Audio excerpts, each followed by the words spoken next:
Maimoto Musashi. Alors vous évidemment Emmanuel, vous le connaissez par cœur, mais tout le monde ne le connaît pas. C'est le samouraï le plus légendaire de l'histoire du Japon, invaincu lors de 4 batailles rangées et de plus de 60 duels. C'est ce que raconte en tout cas la légende. Il demeure le modèle absolu de tous les pratiquants d'arts martiaux.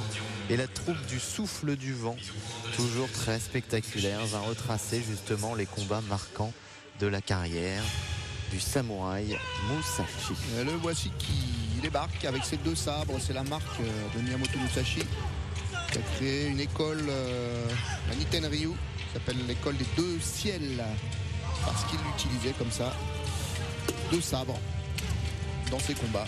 Et là on voit bien où George Lucas a été pêché Dark Vador, en tout cas la source d'inspiration. Ah oui, on l'a souvent constaté, effectivement, le casque de samouraï, la tenue de kendo. Là, ce sont des tenues traditionnelles de samouraï. Fait allusion à une victoire très fameuse de Miyamoto Musashi contre un clan complet. Il avait déjà tué les experts et il restait plus que le jeune maître de la famille. C'est une histoire assez cruelle. Qu'il a tué aussi en tuant avec une quinzaine de samouraïs qui l'attendaient tous pour lui tendre un guet-apens. Et c'est lui qui a tendu un guet-apens en rebours à la troupe en descendant d'un arbre. C'est dans l'histoire. C'est un personnage historique, Musashi. C'est pas un personnage légendaire. C'est un homme du XVIIe siècle dont toute l'histoire a été retracée. Le nom de ses adversaires est connu. Il a effectivement fait et gagné son premier duel à mort à 13 ans. Et il a fini à 29 ans comme un sportif, si vous voulez. Il s'est retiré de la carrière après 60 duels. Alors celui-là, c'est aussi un duel très fameux contre un expert de cette drôle d'arme où il avait eu beaucoup de mal. Voilà, la faucille et la boule métallique au bout d'une chaîne, Sarigama. Dans toute l'histoire de Musashi, c'est ça, ce sont ces grands duels contre les plus grands experts du Japon, les solutions techniques qu'il a trouvées. C'était un personnage assez étrange, un petit peu hors limite, évidemment.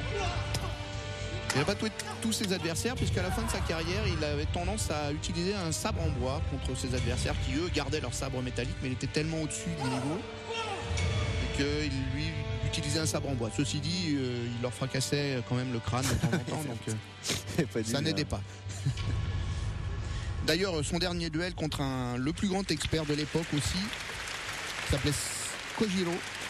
C'était un très jeune homme extrêmement rapide, extrêmement technique. Il l'a tué d'un coup de rame. Il avait taillé dans la rame. Ça se passait sur une. D'ailleurs, regardez, c'est ce qu'on va nous voir là. Ça se passait sur une île. Il est arrivé en retard sciemment au rendez-vous. Donc son jeune adversaire était curieux, troublé. Et pendant le voyage, il avait un peu grossièrement comme ça taillé la rame de la barque. Et donc voilà, il a tué d'un coup de rame. Parce que c'était plus long que le sabre de son adversaire, qui était un sabre assez long en fait. Son adversaire était connu pour pouvoir tuer des hirondelles en plein vol. Il les coupait en 2. Quand on sait la vitesse avec laquelle les hirondelles se déplacent, c'était un homme très habile. Et donc ça a été son dernier duel à 29 ans. Ça s'est pas du tout passé comme ça, évidemment.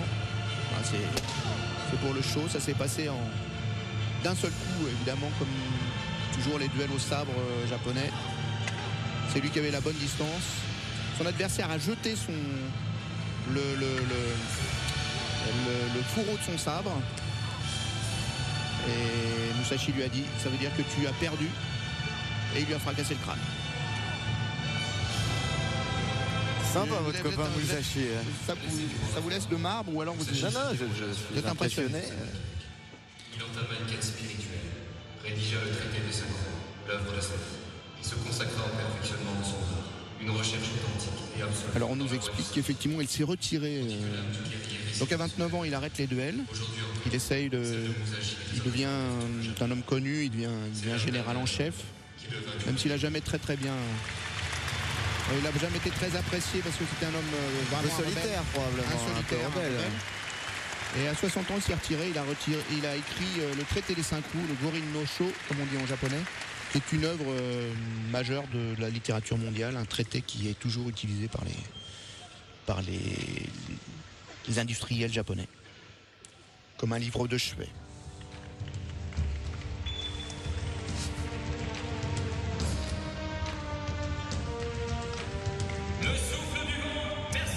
C'est une belle démonstration de la troupe du Souffle du Vent qui travaille beaucoup pour les spectacles vivants, le cinéma, la télévision. Pour retracer donc la légende de Maemoto Musashi, le plus célèbre samouraï de l'histoire.